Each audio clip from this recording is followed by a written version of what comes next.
So it's new car day. You've gone in to do your paperwork and the salesman's brought up the dealership protection package. You're confused, you don't know what to do. It sounds good on the face of it. I'm going to prove to you today why you should avoid dealership preparation at all costs.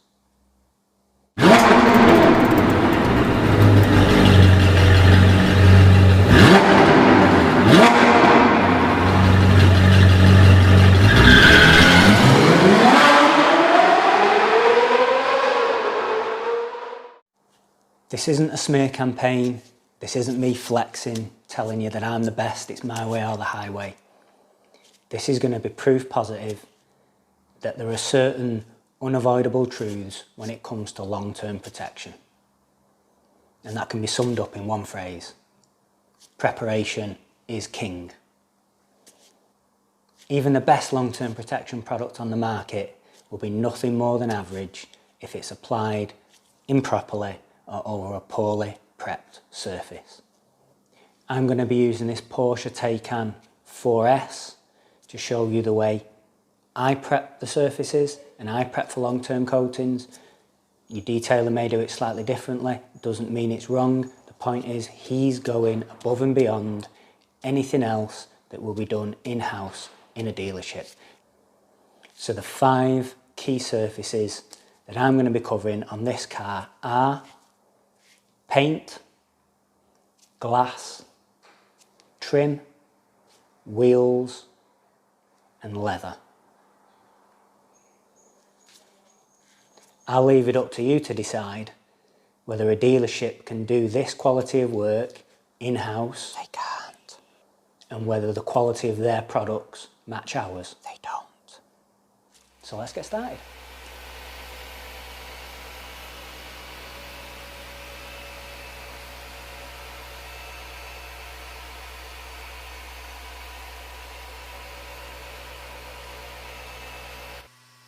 So I personally prep the glass the same way as I do the paint.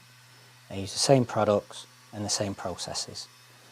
Although I'm not trying to get correction, this is literally a preparation stage, but the products themselves are still super effective at pulling off any ingrained dirt, lifting any films, and just bringing out a clarity in the glass that wasn't there previously.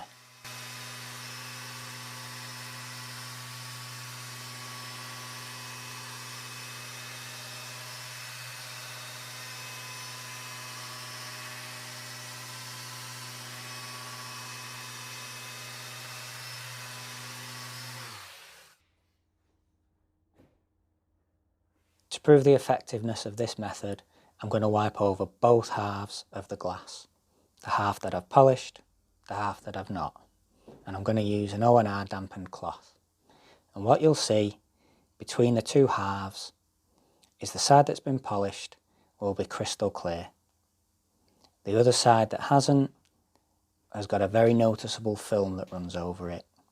And there's 2 problems with that. 1, coating will not bond. And 2, in the rain, that will cause a visual disturbance. So there is a safety aspect to applying these coatings.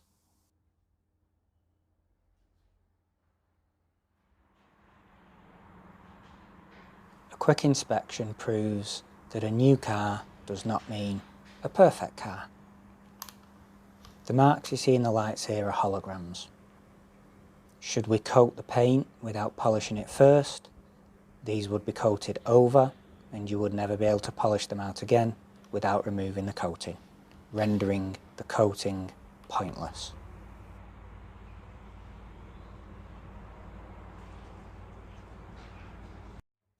So this is where your mileage may vary, but job 1 for me is always to use heavy cut compounds and microfiber pads and spend maybe an hour just going around the car, taking out all of these deeper defects that I've marked out previously, ready for the final polishing later on. This stage is not essential, not everybody does it. It will come down to what you have asked for and what you have paid for, but I find it a worthwhile stage. This stage is where the rubber really meets the road. The majority of the car is painted, therefore realistically this is where the majority of your time is going to be spent. This stage serves two purposes, one of correction and one of preparation. The reality is, anything that we don't polish out at this stage is going to be locked in permanently under the coating. And by proxy, using an abrasive polish does clean the paint to a microscopic level, so we are preparing it at the same time. The quality of the polishing will come down to the quality of the tradesman and the quality of his products. It's really that simple. If he polishes badly, it'll look bad. If he polishes well, it'll look good.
The right tools means you can polish even the smallest of areas. This nano polisher means that I can polish the handles and I can polish the little trim pieces with absolute ease. Taping out the plastics just as a matter of course means that I know that I won't stain them. So a small investment in time now is actually a big saving in time for me further down the road.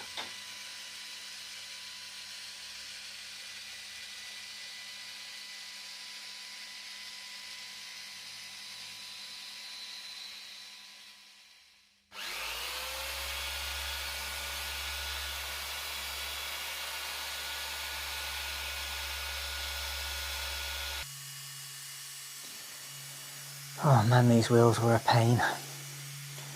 So in all honesty, I wouldn't normally polish wheels on a detail like this. It is an extra that anyone can have. It's not something that a lot of people want. But the reality is, they were super swirly. And I know they're going to be a pain in the customer's arse moving forwards. I thought it prudent just to get them, maybe not perfect, but get them right. And then rather than using the standard wheel coating that goes on the inners, I used a very dense paint coating for the outside.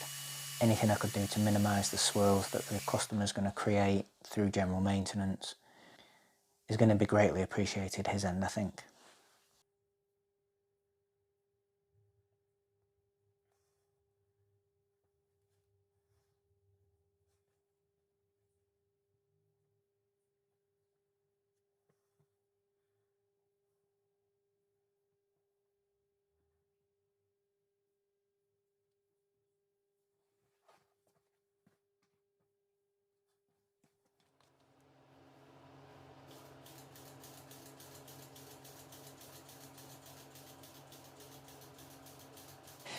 Okay, so this is one of those weird jobs where you feel like you're not really doing anything, or you certainly don't seem to be achieving anything visually.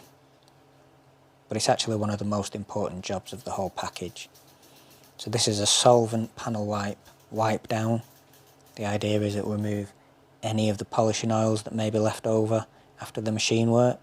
So anything that I've touched at this stage, we've got trim, paint, glass and wheels. They've all got to be wiped down to ensure that the coatings will bond properly. All of that other work that we've done so far is kind of wasted if we don't do this job properly.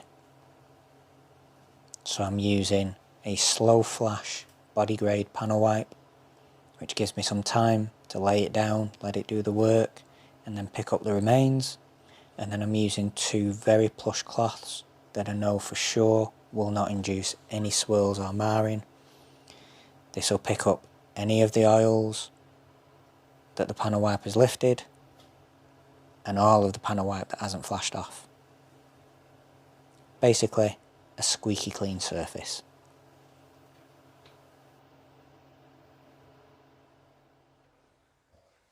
This is yet another car booked in for the Hill Plus system. So we've got a dual stage paint coatings. We're using Titan and Zeus. We've got a dedicated glass coating for all the exterior glass. We have the wheel coating for the wheel inners and calipers. And for this one we'll be using PX10, which is the very, very dense paint coating for the outside of the wheels. And then the whole thing will get a wipe down with Ultra the next day, as always.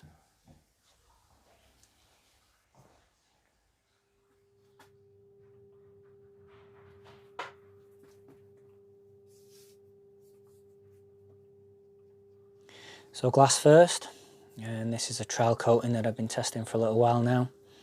Basically I'll apply this to the whole of the vehicle, including the mirrors, and then I'll buff it off in one go afterwards. So straight around the vehicle, apply, and then remove.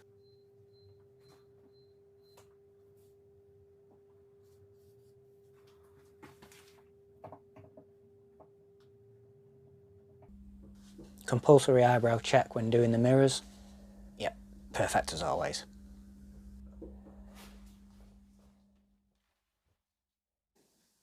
Okay, so on to paint coatings. Anything that's crayon coloured or gloss black will be ceramic coated at this point. The car's already had its coat of Titan, and that's already been baked with the infrared lamps, and here you will see Zeus being applied. So this will be roughly 2 hours after Titan. When layered, the two give you a multi-year coating that is semi-self-healing with excellent hydrophobics and can easily be maintained with a layer of Ultra maybe once every 12 months after a thorough decon wash. It's as easy as that. No need to come back to me, no need to pay me to fix things, no need to pay me for top-ups. One and done, take it away, good to go.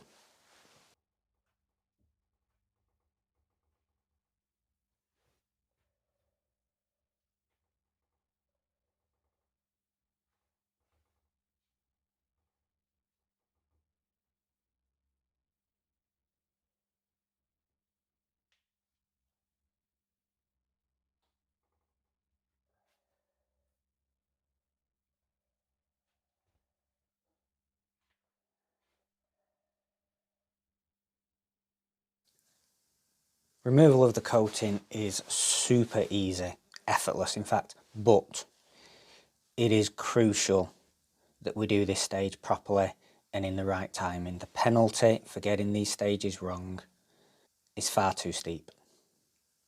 So the reason that we have such brutal lighting is twofold. A, I want to make the car look as bad as possible so that when I'm polishing it I can spot every single defect. Even if we're not removing it, I can then show the customer so he knows what's left. And two, if I can't spot any coatings that I've pushed onto adjacent panels, any high spots that I've left or any smears that I've left, that is on the car forever unless I sand or polish them off. It's unacceptable. So this stage is methodical and it is critical.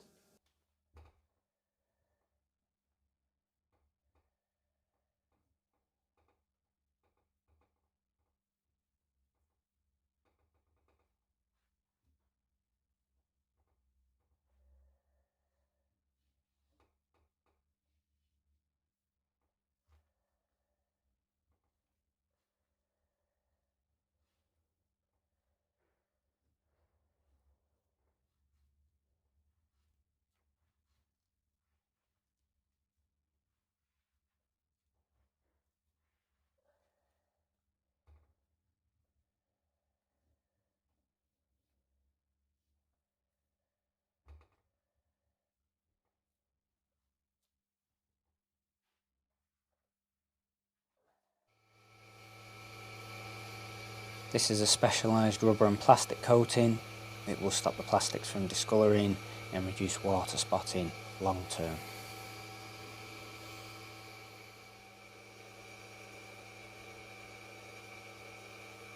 Okay, so this is where things are a little bit abnormal. This isn't a usual wheel coating that I'm applying here. This is that very dense, very scratch resistant paint coating. So the wheels have already been done inside, as of the calipers. That's with a hydrophilic, heat resistant, specific wheel coating. I'm sticking this on the outers, as I say, just to try and minimise the scratching that the owner is going to cause when cleaning the wheels. Fingers crossed he can just snow foam the entire car. Do that in the wheels and the arches. You can use the snow foam to clean the wheels the majority of the time, and this should just keep them looking real nice for as long as his ownership is.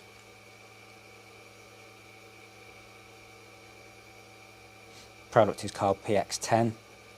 It is expensive, but it is worth it, and it is, I think, a better application in this case than just putting the normal wheel coatings on the outside as well.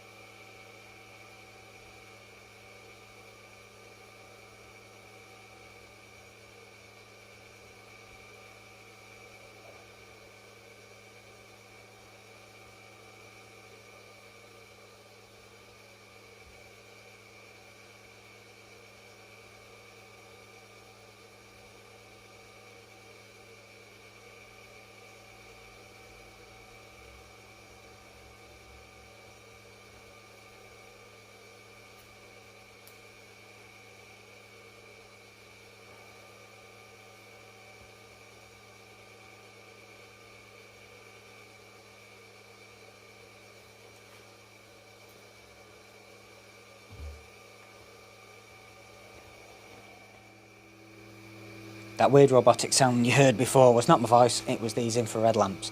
This is what I use to cure the coatings, all the coatings, paint, trim, glass, everything.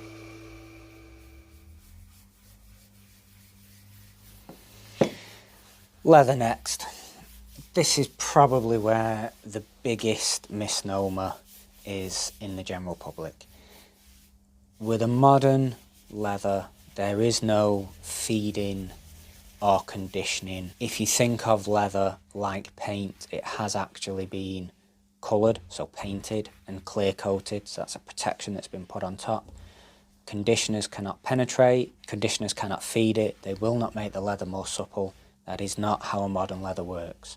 So here all I'm doing is using special leather cleaners to make sure that the surface is absolutely immaculate. There's no dye, there's no ingrained dirt. There shouldn't be, it's brand new, but you never know. And then afterwards, instead of using a conditioner, I will be using a dye blocker. You literally apply it, let it sit and mat off, buff off any high spots, exactly the same as a coating externally. Do-do-do-do, do-do-do-do-do. Sorry, I couldn't resist. Okay, last job, final wipe down, Titan Ultra. It's a spray-on hybrid sealant. I apply it to every coating job. It just helps buffer the coating in the intermediary between me applying and the owner driving away. Coupled with the infrared baking, it just ensures that you will get the best out of your coatings. It's also available to purchase in-house, and then if the customer is going to maintain their own car, they can take that away, coupled with a decon shampoo, use it once, at the most, twice a year. A small bottle will outlast most people's ownerships of the vehicle. Super easy to use, glossy, hydrophobic, slick, there's nothing to not like.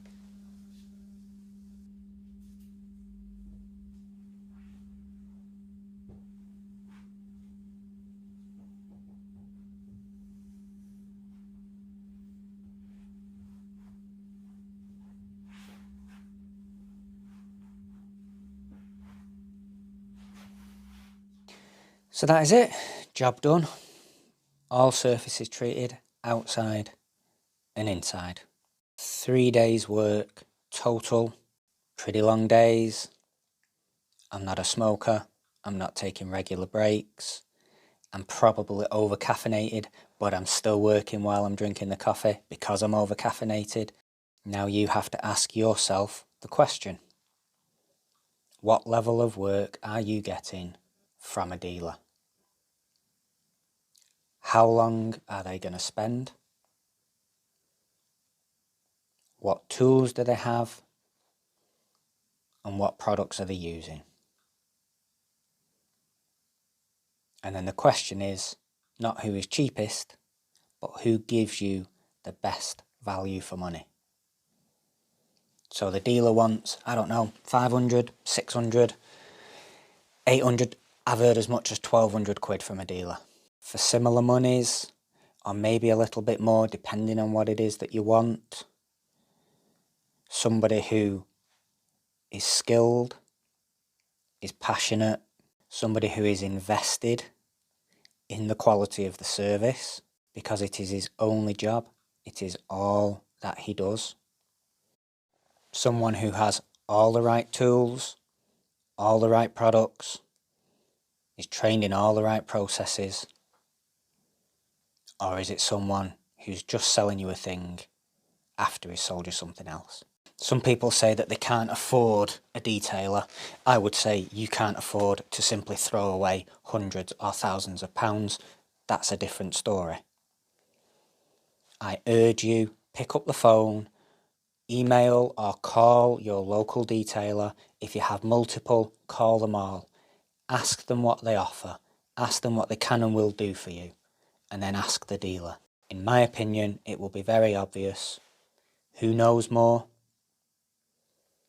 who cares more, who understands more, and who is more invested that you get good value for money. And if you can't get the answers that you want to the questions that you have, by all means, speak to me. Even if I'm not doing work for you. Like most detailers, if I can help educate the general public into not buying the wrong thing, that is all part of the service. Before, during, and after. Please, please, please, get in touch.